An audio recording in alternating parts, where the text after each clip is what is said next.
Hello friends, तिच्या नावी चॅनलमध्ये तुम्हाला सगळ्यांचं स्वागत आहे। तर मी माझ्याकडे थोडेसे उरलेले तुकडे होते, त्याचा माझ्या या मुलीसाठी सुंदर असा फ्रॉक बनवलेला आहे।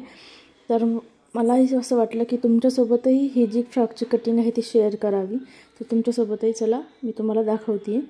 तर मी आता हिचं जे मेजरमेंट होतं ते एक उरलेले तुकडे असल्यामुळे मी जसं मला कपडा भेटत गेला मी तसं कटिंग टाकत गेली। तर तसं मी सगळ्यात पहिले हे जे होतं इथे मी फोल्ड करून घेतलेला होता, 4 फोल्ड केलेला आहे। आणि मी स्लीव्ज वगैरे काढणार नाही कारण की मला याच्यामध्ये स्लीव्ज निघत नव्हते एक्स्ट्रावाले, म्हणून मी त्याला बेल्ट लावणार होते। तर मी सगळ्यात पहिले पूर्ण हाईट घेतलेली होती 9 इंच। तुम्ही इथे बघू शकता जेवढी हाईट होती माझ्याकडे मी तेवढी घेतलेली आहे 9 इंच। तुम्हाला जर 11-12 अशी घ्यायची असेल तर तुम्ही ती घेऊ शकता किंवा वरती बेल्ट लावायची असेल तर कमीही करू शकता। त्याच्यानंतर मी शोल्डर घेतलेला आहे, शोल्डर आहे तिचं 11 इंच, मी त्याचा हाफ करून घेतलेला आहे 5.5 इंच। जसं जेवढं शोल्डर घेतलेलं आहे तेवढंच आर्म घेणार आहे, रेग्युलर सारखंच घेतलेलं आहे। फक्त मी इथे वरती बेल्ट लावणार आहे छोटे छोटे, तेही मी नंतर ठरवलं की म्हणजे ड्रेस रेडी करताना ठरवलं की आपण वरती बेल्ट लावू शकतो, की आपल्याला याच्याऐवजी स्लीव्ज लावण्याच्या ऐवजी आपण छोटे बेल्ट लावू शकतो। आणि ज्या स्लीव्ज आहे मी त्या फ्रिलवाल्या बनवलेल्या आहेत। तर मी इथे आर्म पण तेवढंच घेतलेलं 5.5 आणि chest plus 2 inch margin, chest plus 2 inch margin घेतलेली आहे। त्याची चेस्ट आहे 28, तर मी त्याच्यामध्ये 2 इंच प्लस 1.5 इंच प्लस करून घेतलेलं आहे, 8.5 पर्यंत घेतलेलं आहे। तर 8ही घेतलं तरी काही हरकत नाही, म्हणजे 32चं तर होतं तसं रेडी। पण मी ऑलरेडी लूज ठेवणार होते, कॉटनचा ड्रेस आहे, वॉश केल्याच्या नंतर थोडासा कमी होईल म्हणून मी थोडंसं एक्स्ट्राच घेतलेलं होतं। त्याच्यानंतर आपण रेग्युलर जशी कटिंग करतो मी तशी कटिंग करून घेतलेली आहे। आणि फ्रंट आणि बॅक जे आपल्याला वेगळी करायची होती ती मी वेगळी कटिंग करून घेणार होती, पण मी बेल्ट लावला म्हणून मी सगळं काही सोबतच कट करून घेत आहे व्यवस्थित शेपमध्ये। त्याच्यानंतर आपण आता जे बघणार आहोत मी जे बेल्ट वगैरे पुरणार आहे की नाही आहे, जमणार आहे की नाही बेल्ट करायला, त्याच्या हिशोबाने मी कपडा काढून घेते। पहिलेच मी असा 3 इंचचा घेतलेला आहे फोल्ड भाग, आणि हाईटला जो आहे तो 6 इंच घेतलेला आहे, म्हणजे 12 इंच पूर्ण हाईटला आहे आणि 3 इंच फोल्डला आहे। तर मी तो थोडासा कमी करून घेतला की मला 3-3 इंचाच्याच फोल्ड बनवायच्या होत्या, म्हणजे मला रेडी 6 इंच पाहिजे होतं। तर मी अशा पद्धतीने पट्टी रेडी करून घेतली। तुम्हाला मी इथे लावून दाखवते, आपल्याला अशा पद्धतीने पट्टी इथे लावायची आहे। तुम्हाला तुमच्या हिशोबाने रुंदीच्या हिशोबाने मी 3 घेतलेला आहे, म्हणजे 1.5 इंचचा बेल्ट रेडी करणार होते। 2 करायचं असेल तर तुम्ही 4 घेऊ शकता, आणि जर 3 इंचचा करायचं असेल तर तुम्हाला रुंदीला 6 इंच घ्यावं लागेल। आता मी इथे जी स्लीव्जला मला फ्रिल बनवायच्या होत्या त्याच्यासाठी घेते पूर्ण हाईट घेतलेली आहे 21 इंच। मी त्याला फोल्ड मारून घेतला, जो मिडल होता तो फोल्ड मारून घेतला, आणि जी ओपन बाजू होती त्या साईडने मी शेप देते। खालून मी 1.5 इंच घेतला आणि वरतून मी जेवढी फोल्ड ठेवणार होते 6 इंचाचा, म्हणजे 3 इंचापर्यंत, तर मी तो करून मिडल करून घेते खालून। आणि हा जो असाच आपल्याला एक राऊंडेड शेप द्यायचा आहे थोडासा, जसं आपण स्लीव्जला देतो त्या टाईपमध्ये आपल्याला शेप द्यायचा आहे। पण आपल्याला ते स्लीव्ज न लावता याच्या फ्रिल बनवायच्या आहे, तर फक्त तुम्ही शेप लक्षात ठेवा कसा दिलेला आहे। आणि हा जो फोल्ड भाग आहे तो मी सरळ कट करून घेते, म्हणजे दोन्ही साईडच्या स्लीव्ज दोन्ही साईडच्या ज्या फ्रिल आहे त्या रेडी होऊन जातील। आता आपल्याला इथे काय करायचं आहे, याला फ्रिल लावण्यासाठी आपला जो सरळ भाग आहे त्या साईडला आपण नंतर फोल्ड मारून घेतो, आणि जो शेपमध्ये भाग आहे त्या साईडने आपण फ्रिल टाकतो। तर तुम्ही इथे बघू शकता आपल्या स्लीव्जसारखाच शेप रेडी झालेला आहे, तुम्हाला असंच करायचं आहे। आता माझ्याकडे हा एवढा कपडा होता, मग मी जेवढा होता तेवढ्याच्याच मी प्लेट टाकून घेणार आहे। 4 फोल्ड करून घेतलं आहे मी, याची हाईट वगैरे मोजून मी कटिंग, म्हणजे मला भेटलेला आहे हा कपडा ॲज इट इज जसेल तसा, तर मी तोच घेते, त्याची एक्स्ट्रा कटिंग वगैरे काही केलेलं नाही आहे। जेवढी हाईट आहे तेवढीच घेते आहे, तेवढी बघ एक अंदाज घेतला की माझ्या मुलीला पुरेल की नाही पुरेल, तर खालची हाईट जी आहे ती आहे 21 इंच, ती तिला पुरून जाते। तर मी तेवढीच घेतलेली, त्याला कटिंग वगैरे काहीच केलेलं नाही, ऑलरेडी मला तो स्क्वेअरमध्ये कपडा होता। आता आपण हे बेल्ट रेडी करून घेऊया अगोदर, वरचे जे आपल्याला लावायचे आहे शोल्डरला। हा जो मी उलट्या साईडनं स्टिच करून घेतलेला आहे, आणि त्याला आपण जसे नॉट उलटे स्टिच करतो आणि सरळ ओढून घेतो त्या टाईपमध्ये आपल्याला बनवायचे आहे। मी तुम्हाला इथे दोन्ही पण बनवून दाखवत आहे। आपल्याला या पद्धतीने रेडी करून घ्यायचे आहे। त्याला एक असं उलटा आपण तुम्ही स्क्रूड्रायव्हर किंवा सिझर वगैरे घालून पण सरळ करू शकता, या टाईपमध्ये जसे मी केलेले आहे तसे आपल्याला दोन्ही पण असेच रेडी करून घ्यायचे आहे। पूर्ण एकदम व्यवस्थित असले पाहिजे दोन्ही पण साईडनं सेम. आता ह्या साईडनं मी इथे फोड मारून घेत आहे, म्हणजे जेणेकरून धागे फिनिशिंग जी येते आपल्या ड्रेसला ती खालच्या साईडनं मी आतमधल्या साईडनं मी फोड मारून घेत आहे. आणि आपल्याला एका साईडनी जे आहे ते आपल्याला लावून घ्यायचे आहे दोन्ही पण एका बाजूने.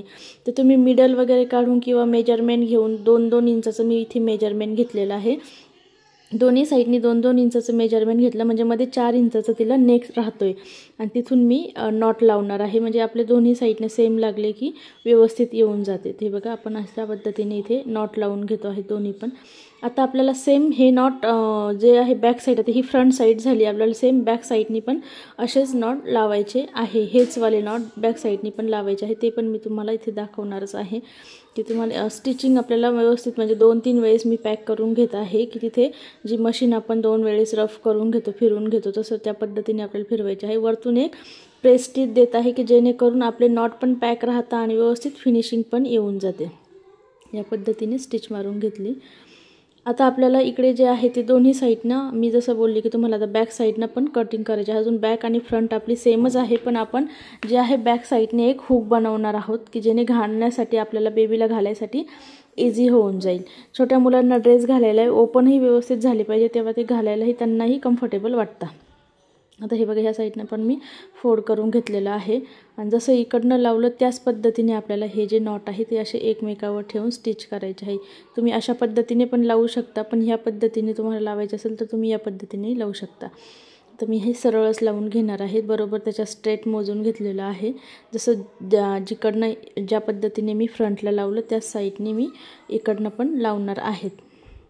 त्याच्यानंतर आपली स्टिचिंग मारून झाल्याच्यानंतर आता आपल्याला इथे तुम्हाला स्लीव्ज ज्या आहे त्या पण आपल्याला स्लीव्ज म्हणजे फ्रिल ज्या बनवणार आहेत आपण त्या फ्रिल पण रेडी करणार आहोत. या अशा पद्धतीने मी फ्रिल पण आपण रेडी करून घेणार आहोत. तुम्ही ते बघू घ्या. आपले हे रेडी झालेलं आहे फ्रंटवालं. जर तुम्हाला कपडा नसेल फ्रिलचा तर तुम्ही या पद्धतीनेही ठेवले तरी असाही फ्रॉक खूप छान दिसतो. फक्त जो आर्म शेप आहे तो आपल्याला फिनिश करावा लागतो. आता मी इथे थोडासा आर्म शेप घेतलेला होता, त्याला मी फिनिशिंग देते पूर्ण, म्हणजे आतमध्ये एक फोड मारून घेते. जसं आपण वरती शोल्डरला मारलेलं आहे त्या टाईपमध्येच आपण सगळ्या आर्मला फिनिशिंग देणार आहोत, म्हणजे फिनिश करून घेणार आहोत कपडा सगळ्या बाजूनी. त्याच्यानंतर आपल्याला आता स्लीव्जला जे फ्रिल बनवणार आहोत आपण त्या बनवून घ्यायचे आहे. मी सगळ्या बाजूनी फोल्ड करून घेतलं. आता फ्रिलसाठी आपल्याला पहिले मिडल काढायचं आहे. आपण जे बेल्ट लावलेले आहे त्याचं आपण मिडल काढून घेणार आहोत. तर मिडल काढल्याच्यानंतर मी जी स्लीव्जसाठी आपण फ्रिलसाठी जो कपडा काढलेला तर जो सरळ भाग होता त्या साईडनं आपण फोड मारून घेऊया. आपल्याला प्रत्येक कपडा फिनिश करायचाच असतो, तर आपण हे इथे एकदम छोटासा फोड मारून फिनिश करतोय. तो हवंच तर तुम्हाला इथे लेस लावायची असेल छोटीशी, अगदी जी कटवर्कवाली लेस असती तर तुम्ही तीही लावली तरी पण छान दिसतं. पण माझ्या ह्याच्यामध्ये ऑलरेडी खूप फ्लावर होते म्हणून लेस मी काही लावली नाही. जर प्लेन कपडा असेल तर लेस पण छान दिसते. याचाही मी मिडल काढून घेतलेला आहे. आणि आता आपण हे जे बेल्ट लावलेले आहे त्याचा पण मिडल काढून घेतलेला आहे. हे बघा तुम्ही इथे मी परत एकदा दाखवते. इथे मी मिडल काढलेला आहे. आता आपल्याला याचा मिडल आणि याचा मिडल कनेक्ट करायचं, जॉईन करायचं आहे. आणि तिथून आपण जशा आपल्या स्कर्टला किंवा मग पॅन्टला जे आपल्या पॅन्ट असतं पटियाला पॅन्ट वगैरे त्या टाईपमध्ये आपल्याला फ्रिल टाकत जायचे आहे. मी अपोजिट टाकणार आहे. इकडच्या फ्रिलवरती जात आहे, तिकडच्या फ्रिल पण इकडच्या साईडनं येतं. अशा पद्धतीने मी फ्रिल टाकत आहे. तुम्हाला म्हणजे कुठपर्यंत टाकायचे हे तुमच्यावर डिपेंड आहे. जर तुम्ही खाली कमरेपर्यंतही टाकलं तरी पण छान दिसतं, पण कपडा तेवढा नसल्यामुळे मी शोल्डरपर्यंतच फ्रिल घेतलेला आहे, म्हणजे चेस्टपर्यंतच फ्रिल घेतलेला आहे. इकडचाही भाग मी फिनिश करून घेते. जो खालचा जो फ्रिलचा भाग असतो तर तोही मी इकडनं फिनिश करून घेते. आता ह्या साईडनं आपल्याला परत मी अगोदरच इथे फिनिश करते. मला तेव्हा आठवण नव्हती राहिली म्हणून नंतर करावं लागलं, तर मी इथेच पहिले फिनिश करून घेते. आता आपण इकडनं जेवढं ठेवलेलं होतं म्हणजे आर्मच्या थोडंसं वरती त्या टाईपमध्येच आपल्याला इकडनं परत अशा प्लेट टाकत जायचं आहे. त्याचा फेस एकमेकासमोरासमोर असला पाहिजे. तुम्ही इथे बघू शकता या पद्धतीने मी स्टिच मारून घेतलेलं. एकदम सुंदरसं असं स्लीव्ज टाईप रेडी झालेलं आहे फ्रिल आपल्याला. तुम्ही इथे बघा बटरफ्लाय फ्रॉक टाईप फ्रॉक दिसतोय ऑलरेडी. तशाच पद्धतीने आपल्याला इकडच्या पण रेडी करायचे आहे. हे बघा मी ह्या साईडनं पण लावून घेतलेलं आहे. एकदम सुंदरसं असं रेडी झालेलं आहे. त्यानंतर आपल्याला खालचा जो कपडा होता त्याच्या मी प्लेट टाकून घेणार आहे। जशा मी वरच्या प्लेट टाकल्या तशाच मी खालच्या पण प्लेट टाकणार आहे। पण मी याच्यासाठी मला कपडा कमी असल्यामुळे मी त्याला 5 नंबरची स्टिच मारून रेडी करणार आहे।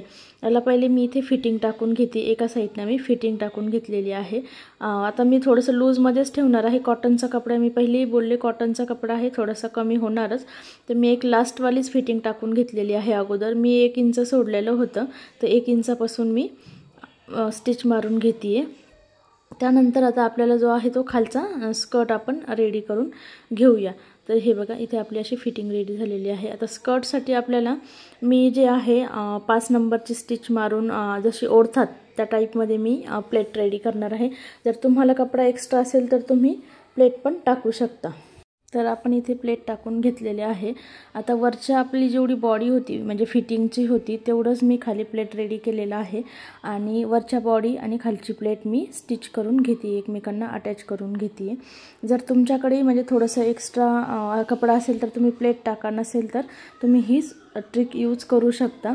जर कुठे थोडंफार प्लेट कमी असेल तर तुम्ही असं स्क्रूड्रायव्हर किंवा मग माझ्याकडे ही जी आरी वर्कची सुई होती खराब झालेली, मी त्यांना छोट्या छोट्या प्लेट टाकून स्टिच करून घेते। जिथे कमी प्लेट आल्या त्याला मी थोडंसं असं धागा ओढून पण तुम्ही प्लेट अटॅच करू शकता, म्हणजे एकदम छोट्या छोट्या प्लेट पण पडता आणि सुंदरही दिसते, छोट्या मुलींच्या ड्रेसला खूप छानही दिसून येतं।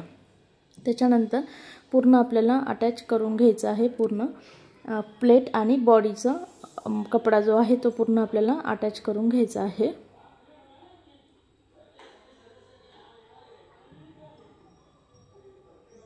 तुम्हाला इथे प्लेट पण कमी जास्त करूता येता, म्हणजे छोट्या मोठ्या जिथे जास्त झालेलं आहे तिथे ओढून किंवा जिथे कमी प्लेट पडलेलं आहे तिथे तुम्ही हाताने पण छोट्या छोट्या प्लेट टाकून स्टिच करून घेऊ शकता। ते बघा आपलं असं छान पद्धतीने इथे रेडी झालेलं आहे। मी एक परफेक्ट स्टिचिंग झाल्याच्या नंतर एक स्टिच मारून घेते परत। कॉटनची ड्रेस आहे आणि यूज करायचं आहे आपण प्रत्येक वेळेस एक एक स्टिच एक्स्ट्रा मारूनच देतो, स्लीव्ज असेल या कमरेची फिटिंग असेल दोन्ही पण वेळेस आपण एक्स्ट्रा स्टिच मारतोयच। त्याच्यानंतर हे जे आहे माझ्या पूर्ण रेडी झालेलं आहे। त्याच्यानंतर आपण जी लास्टवाली फिटिंग आहे ती टाकून घेऊया, म्हणजे आपली स्कर्टच्या बाजूची, कारण माझं एक साईडच ओपन होतं आणि मी फिटिंग पण एक साईडच ओपन ठेवलेलं होतं। त्याच्यानंतर आपण ही जी लास्टवाली फिटिंग आहे मी इकडच्या साईडनं पण 1 इंच सोडलेलं होतं, तर मी 1 इंचापासूनच स्टिच मारते, म्हणजे मी 1.5 इंच मार्जिन सोडलेली होती पण मी 1 इंचावरच फिटिंग करत आहे। छोटी मुलगी आहे, थोडंसं लूजच पाहिजे असणार आणि कॉटन आहे त्याच्यामुळे ऑलरेडी ठेवलेलं आहे, तर आपण मारून घेतल्या। आता आपण इथे कमरेचा बेल्ट लावणार आहे। कमरेला फिटिंगसाठी आपण बेल्ट रेडी करणार आहोत। अशा पद्धतीने तुम्हाला छोटे छोटे बेल्ट रेडी करायचे आहे आणि कमरेला आपण तुम्हाला फिटिंगमध्येही टाकता येतात, पण मग मी फिटिंगमध्ये न टाकता याच्यामध्ये टाकलेले आहे एक्स्ट्रा, की जे आपल्याला वेस्ट फिटिंगसाठी येऊन जातं। वेस्टला लूजच ठेवतो, नॉट बांधले की एकदम फिटिंग छान बसून जाते। तुम्हाला वेस्टमध्ये टाकायचे असेल म्हणजे फिटिंगमध्ये टाकायचं असेल तर तुम्ही तिथेही टाकू शकता। तिचे मी खूप सारे फ्रॉकला वेस्टमध्येच टाकलेलं होतं, म्हणून मी म्हटलं एकदा आपण असं ट्राय करूया, असंही खूप छान वाटतं।